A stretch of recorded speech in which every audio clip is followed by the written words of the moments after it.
She ought to be in pictures.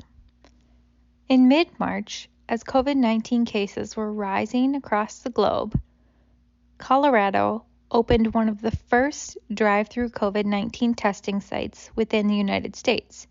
Jennifer Lehman, a CDC epidemiologist, had been deployed to help the Colorado Department of Public Health and Environment, also known as CDPHE, run this effort.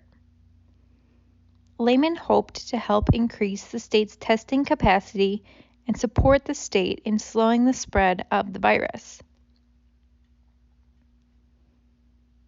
However, she did not expect to become the subject of a widely recognized photo used by news outlets and a medical technology company. The first day of drive-through testing ran smoothly.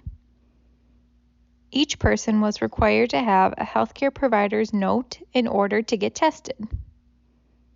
The number of people requiring tests was manageable, and everyone waited patiently in their cars for their turn.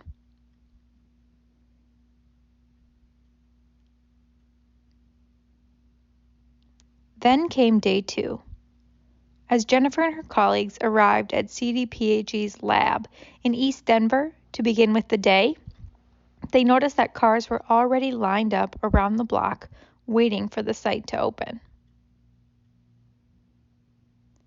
Reporters and photographers stood in every corner of public property, in the grass, between cars, and crouched on the sidewalks. Jennifer recalls people looking visibly sick as they waited in their cars in line for several hours. The sun pounded down on the staff in their personal protective equipment, as well as on people in parked cars. The staff were not expecting a crowd of this size. As Jennifer and her team tried to keep patients happy and hydrated, a photographer crouched on the ground with a massive professional camera and snapped a photo of her and her CDPHE colleague in action. After an exhausting day of testing, Jennifer went home and got on her computer.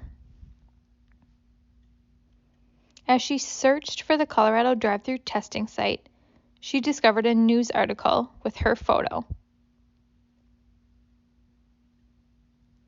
She remembers thinking, "Wow, very cool." But then the photo started circulating onto popular news outlets. First it appeared on CNN, then Vox, then Good Morning America. Jennifer decided to track down the photo to get a copy for herself.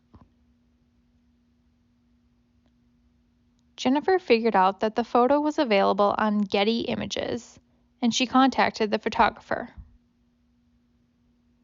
After several attempts, Jennifer finally got a copy. Soon after, Jennifer and her colleague were contacted by Getty Images regarding a contract with a medical technology company to use the image within a print ad. That high-profile marketing effort led to an opportunity for her to donate money to a charity.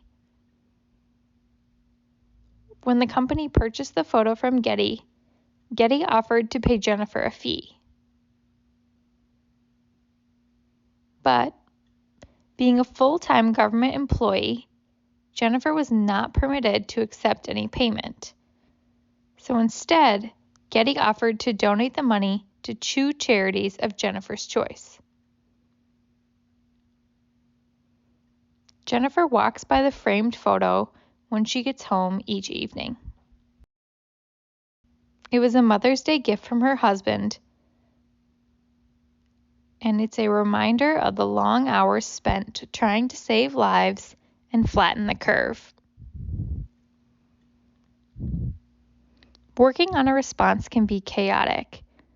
Everything is constantly changing, and each morning you go in not knowing what the day will hold.